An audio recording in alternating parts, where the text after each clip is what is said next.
అయిపోయిందయ్యా. మా బతుకులు నాశనం అయిపోయాయ్యా.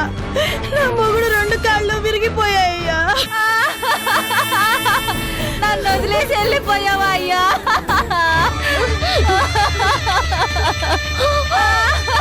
ఐసీయూలో ఉన్న పేషెంట్ పరిస్థితి చాలా క్లిష్టంగా ఉంది. బ్రతకడం కష్టం అంటున్నారు. ఇప్పుడే మీరు సాధించిన విజయం ఇదిగో ఈ పేపర్లలో చూస్తున్నాను. చివరికి తనకంటూ ఏమీ లేకుండా చేసుకున్నాడు. కేసు నడిస్తే నడుస్తుందేమో కానీ రాజాను అరెస్ట్ చేసే అవకాశమే లేదు. తన మంచితనమే తన కాపాడిందమ్మా. ఏం కాపాడింది డాడీ? తన మంచితనం ఏ మాత్రం ఉపయోగపడింది చెప్పండి? బిల్డర్ గా ఎంత మంచి పేరుంది. ఎన్ని సంవత్సరాల నుంచి ఆ పేరు సంపాదించుకున్నారు. పోయింది. ఆ పేరు, పరువు, ప్రతిష్ట అన్ని సర్వనాశనమైపోయాయి. ఏ తప్పు చేయని మనిషి ఈరోజు అందరి ముందు దోషిలా నిలబడాల్సి వస్తుంది. ఎవరు చేసిన పనులకి ఆయనకి శిక్ష పడింది. తప్పు ఎవరు చేసినా యజమానే కదమ్మా బాధ్యుడు. ఆయన ఏం చేస్తారు డాడీ? ఆయన ఏమైనా సిమెంట్ కలిపారా, పిల్లర్స్ కట్టారా? కట్టించింది సూపర్వైజర్, చేసింది వేరే వాళ్ళు. బాలను పట్టుకుని తప్పెలా జరిగిందని అడగాలి, నిరూపించాలి. కానీ అన్యాయంగా ఆయన్ని తప్పు పట్టడం ఏంటి డాడీ? రాజా మీద నిందొచ్చేసరికి నీకు అలా అనిపిస్తుంది, కానీ అక్కడ జరిగే ప్రతి దానికి యజమానే జవాబుదారమ్మా. 10 రెట్లు జరిమానా విధిస్తే కనీసం ఎందుకు ఏమిటి అని అడగలేదమ్మా రాజా. ఇంకో 10 రెట్లు ఎక్కువైనా కట్టడానికి సిద్ధపడిపోయాడు. ఎందుకు డాడీ? ఆ దేవుడు మమ్మల్ని ఇంత పరీక్షిస్తున్నాడు. మేమేం పాపం చేశామని? నన్ను ఎన్ని కష్టాలు పాలు చేసినా బాధపడలేదు, భయపడలేదు. కానీ ఆయనకి ఏదన్నా అవుతుంది అంటే భరించలేకపోతున్నాను డాడీ. ఇంతకంటే ఏమవుతుందమ్మా? ఎంతవరకు పరీక్షించాలో ఆ దేవుడు అంతా పరీక్షించాడు. అయిపోయిందమ్మా. అత్యున్నత శిఖరం నుంచి అధపాతాళానికి పడిపోయాడు. ఇక ముందు ఇంకేం జరుగుతుందో చెప్పలేమమ్మా.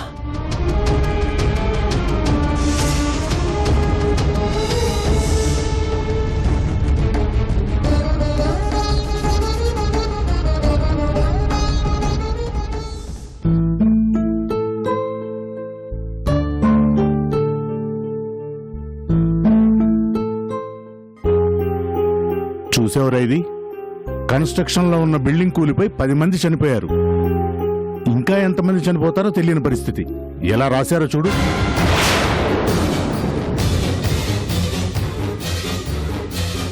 ఈ బిల్డర్స్ అందరూ అంతేరా. ఎంతసేపు రూపాయి పెట్టి 10 రూపాయలు నొక్కేద్దాం అనుకునేవాళ్లే గాని ఒక్కరైనా క్వాలిటీ కోసం తాపత్రయపడేవాళ్ళు ఉన్నారా? ఆ రాజాకి చాలా మంచి పేరుందిరా. అంతకుముందు చాలా మంచి బిల్డింగ్లు కట్టించాడు. చాలా మంచి బిల్డర్ అనే పేరుంది. ఇలా చేశాడేంటో. సర్లేరా, మంచి పేరు వచ్చేదాకా ఎవరైనా అలాగే బిల్డప్ ఇస్తారు. ఆ తర్వాత గాని వాళ్ళ అసలు రంగు బయటపడదు.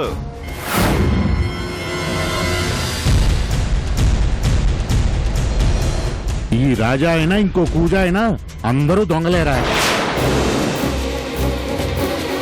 మొన్నటికి మొన్న అదేదో క్లబ్లో ఇలాగే కూలిపోయిందిరా. అంతకుముందు కాకినాడలో ఏకంగా అపార్ట్మెంటే భూమిలో కూలిపోయింది. చెరువుల్లో అపార్ట్మెంట్లు కట్టడం, కోట్లు దండుకోవడం. అడిగేదెవరు? ఈ రాజా లాంటి వాళ్ళని ఆపేదెవరు?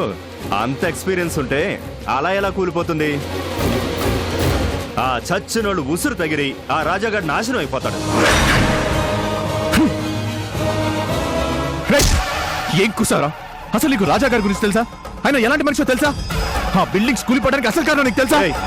వాడేమన్నా అంటే నీకెందుక అంత కోపం? వాడేమన్నా నీకు చుట్టమా? రై, మర్యాద ఇచ్చి మాట్లాడటం నేర్చుకో. వాడు వీడు అన్నావంటే నాలుక చీరాస్తాను. ఆయన ఎంత గొప్ప మనిషో నీకు తెలియకపోవచ్చు, నాకు తెలుసురా. ఎవరో కొంతమంది దుర్మార్గులు ఆయనకి తెలియకుండా ఆయన్ని మోసం చేసి ఆ బిల్డింగ్ కూల్చేశారు. నీకేం తెలుసని మాట్లాడుతున్నావురా? ఏంటే తెలుసది?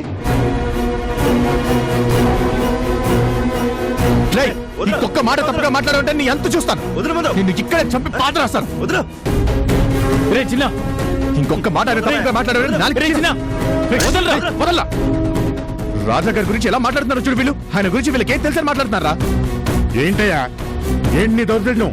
అంత గొప్ప మనిషి అయితే ఇంత దూరం రాకుండా చూసుకోవాలి. పేపర్లో వచ్చాక ఎవరైనా మాట్లాడతారు. ఎవరినన్ను కొడతావు, ఎంతమందిని కొడతావు? ఆయన నిజంగానే గొప్ప బిల్డర్ అయితే కింద వాళ్ళు ఏం చేస్తున్నారో చూసుకోవాల్సిన బాధ్యత ఉంది ఆయనకి. నీకే ఇంత కోపం ఉంటే ప్రాణాలు పోగొట్టుకున్న వాళ్ళ కుటుంబాలకు ఇంకెంత కోపం ఉంటుంది? పదరా ఇంకో షెడ్కి వెళ్దాం. పదా.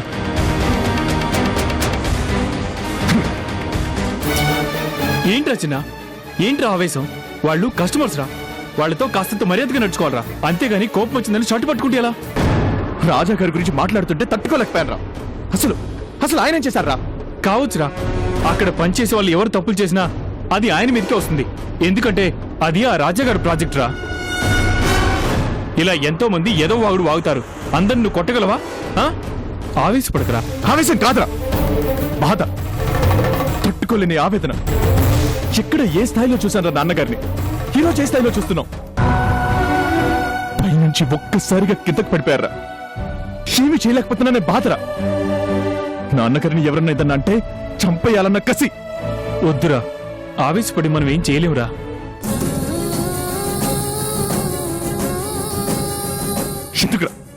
ఎందుకురా దేవుడు మమ్మల్ని ఇలా పరీక్షిస్తున్నాడు? ఏం పాపం చేశామని?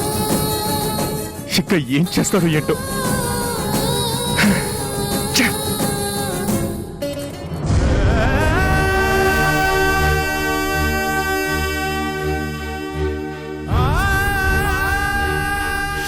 రాజా బాబు, చూడండి బాబు మా పరిస్థితి ఎలా అయిందో.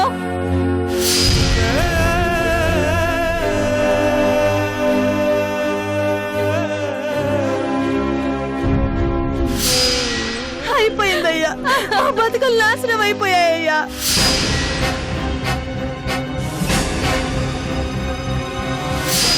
పిల్లలు అనాథలు అయిపోయారు బాబు. రెక్కాడితే కానీ డొక్కాడని వాళ్ళు. ఇక్కడి నుంచి నా కుటుంబాన్ని ఎలా పోషించుకోవాలి బాబు?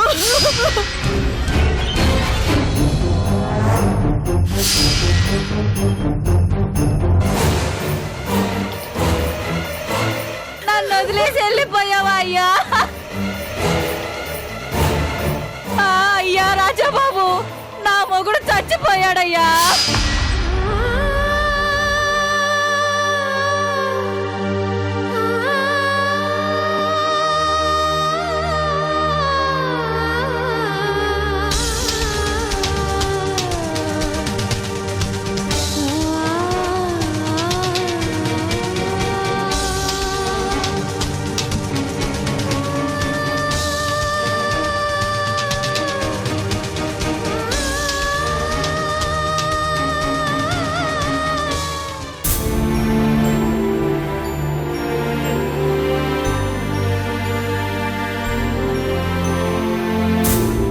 రాజా గారు,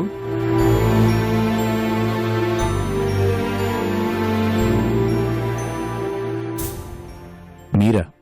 రండి. నమస్తే రాజా గారు. నమస్తే, కూర్చోండి. Thank you.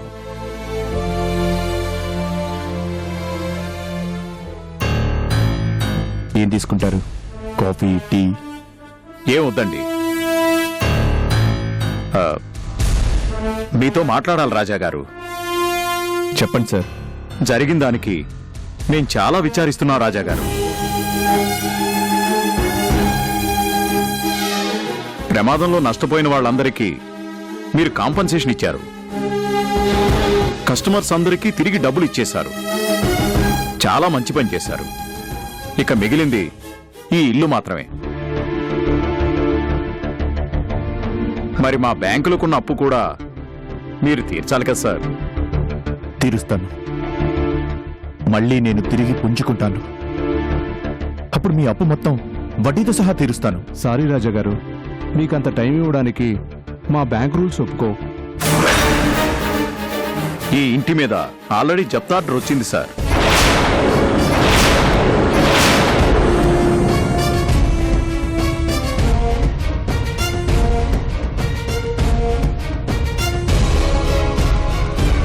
ఇదిగోండి జప్తు ఆర్డర్. ఇంటి మొత్తాన్ని యథాతథ స్థితిలో జప్తు చేయాలని కోర్టు ఆర్డర్ ఇచ్చింది.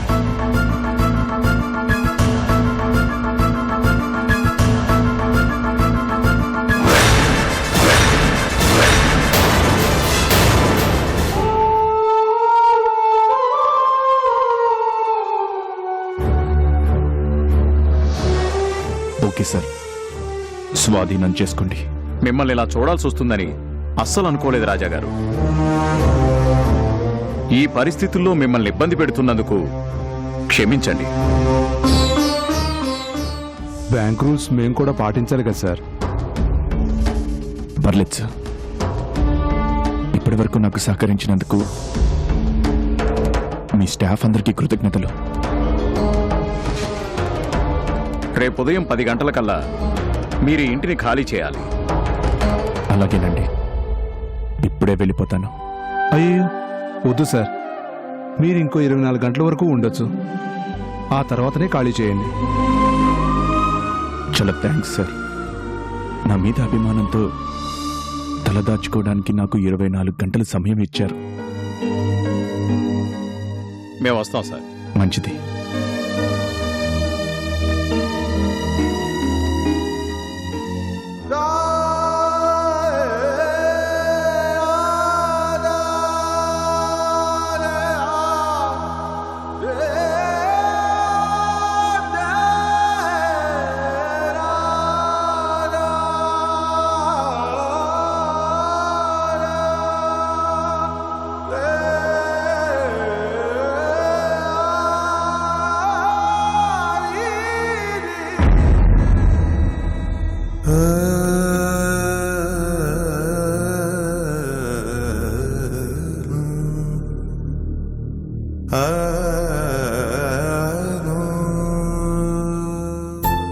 అమృత, అమృత, భార్గవి, రా భార్గవి, కూర్చో. ఏంటింత తాపిగా కూర్చోనంటున్నావు? అంటే నీకింక విషయం తెలీదా? ఏంటా విషయం? రాజాకి ఇప్పుడు నడి వీధుల్లో నిలబడే పరిస్థితి వచ్చింది తెలుసా? మీ ఆయన ఆఫీస్ ప్రాపర్టీస్ అన్ని జప్తు చేశారు. ఇప్పుడు ఇంటిని కూడా ఖాళీ చేయించి ఇంటిని స్వాధీనం చేసుకోబోతున్నారు.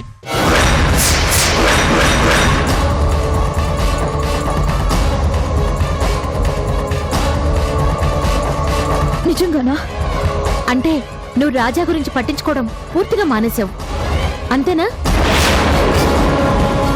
అంతేలే, అంత అవమానం చేశాక, నిన్ను గడ్డి పోచ కంటే హీనంగా తీసి పారేశాక ఏ భార్య అయినా ఎలా పట్టించుకుంటుందిలే.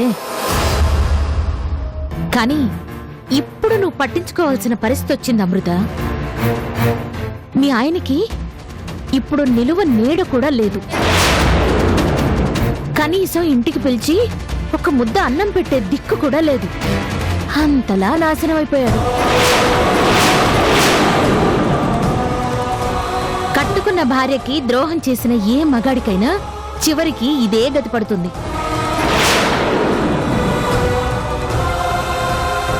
ఆ అపార్ట్మెంట్స్ కూలిపోయిన దానికి 10 రెట్ల కాంపెన్సేషన్ ఇవ్వమని అడిగారు. దాంతో ఉన్నదంతా ఇవ్వడానికి సిద్ధమైపోయాడు. చివరికి ఇల్లు కూడా ఖాళీ చేశారు. అందులో కనీసం చీపురు పుల్ల కూడా తీసుకెళ్లనివ్వకుండా రేపే బయటికి తరివేయబోతున్నారు. ఈ విషయం చెప్పడానికి వచ్చావా భార్గవి? అవును. నిన్ను ఎంత ఏడిపించాడు? కనీసం కట్టుకున్న భార్యవనే గౌరవం అయినా ఇచ్చాడా? కరుణ పెద్ద మనిషి కలిసి నిన్ను ఎంత ఏడిపించాలో అంతా ఏడిపించారు. మరి ఆ పాపం ఊరికే పోతుందా? ఈ జన్మలో చేసుకుంది ఈ జన్మలోనే అనుభవించాలి అంటారు. అందుకే అనుభవిస్తున్నారు. నువ్వు గనక ఉండుంటే చక్కగా ఆస్తి మొత్తం పోయినా ఏ లోటు రాకుండా చూసుకునేదానివి. నిన్ను ఏడిపించి నీ మనసు గాయపరిచి మరీ పంపించాడు. ఇప్పుడు నీ దగ్గరికి ఏ మొహం పెట్టుకుని వస్తాడో అది చూద్దాం. ఆయనకి ఇక్కడికి రావాల్సిన అవసరం ఏముంది? ఉందిగా ఆయన గారికి ఇష్టమైన మనిషి. అయ్యో అమృత, ఇంత అమాయకురాలు ఏంటి నువ్వు? కరెన్సీ చేతిలో ఉంటే కరుణ లాంటి ఆడవాళ్లు దగ్గరకొస్తారు గాని తిండికే తిక్కాణా లేని మనిషిని ఇంటికి రానిస్తారా? నువ్వలా చూస్తూ ఉండు. రేపటి నుంచి ఆ కరుణ కనీసం మీ ఆయన మొహం కూడా చూడ్డం మానేస్తుంది. అటు ఆస్తి పోయి ఇటు అయిన వాళ్ళు దూరం అయ్యి రాజా దిక్కులేని వాడైపోతాడు. చివరికి తన తప్పు తెలుసుకొని నిన్ను తలుచుకొని కుమిలిపోతాడు. భార్గవి ప్లీజ్, ఇప్పుడు ఆ టాపిక్ మాట్లాడుకోవడం అవసరమా? ఆపే. నేనెప్పుడైతే ఆ ఇంటిని ఆ మనిషిని కాదని వచ్చానో అప్పుడే నాకు ఆయనకి మధ్య రిలేషన్ కట్ అయింది. ఇప్పుడు ఆయన కష్టాల్లో ఉన్నాడని బాధపడేది లేదు, ఆయన బాగుంటే సంతోషించేది లేదు. ఇంకా ఎందుకు నాతో చెప్తావు? నాకు తెలిసే పిచ్చిదానా, నీ మొగుడు రోడ్డున పడ్డాడు అంటే నీ మనసులో ఎంత కుమిలిపోతున్నావో నాకు తెలీదా? ఆ రాజా నీ దగ్గరకు రాకుండా అడుక్కు తినేలా చెయ్యాలనే కదా పనిగట్టుకొని మరీ వచ్చాను. నిజమే అమృత, కానీ మనం ఊరుకున్నా ప్రభుత్వం ఊరుకుంటుందా చెప్పు? మనం వదిలేసినా చట్టం వదిలేస్తుందా చెప్పు? మొత్తం ముక్కు పిండి మరీ వసూలు చేస్తుంది. రేపు ఉదయానికల్లా ఇల్లు ఖాళీ చేయిస్తారట. ఆ తర్వాత పాపం రాజా ఎక్కడుంటాడో ఎలా ఉంటాడో చూడాలి.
ఏమండి ఒకసారి చూడండి.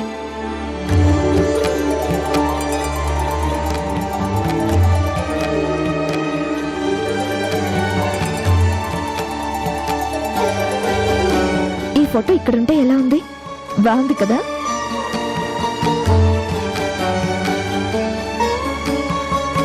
చాలా బాగుంది అమృత.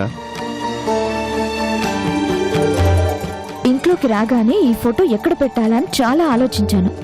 చివరికి ఇదిగో ఇక్కడ పెడితే బాగుంటుంది అనిపించింది.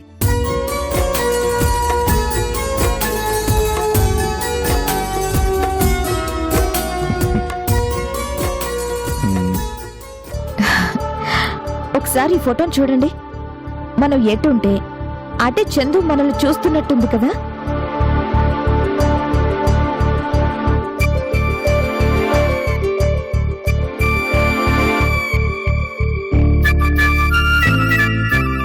నిజమే అమృత. అందుకే కదా బాగా ఆలోచించి మరీ ఇక్కడ పెట్టాను. చందు కళ్ళల్లో జీవం ఉంటుందండి. ఆ కళ్ళల్లో ప్రేమ, మంచితనం చాలా స్పష్టంగా కనిపిస్తాయి కదండి. అమృత, నీకు చందు అంటే ఇంత అభిమానం ఏంటి? ఎందుకంటే ఈ స్థానం నాకు తనిచ్చింది కాబట్టి. అందుకే నేను ఇక్కడికి రాగలిగాను. తను మిమ్మల్ని ఎంత ప్రేమించిందో నేను మీకు అంత ప్రేమను పంచగలగాలండి.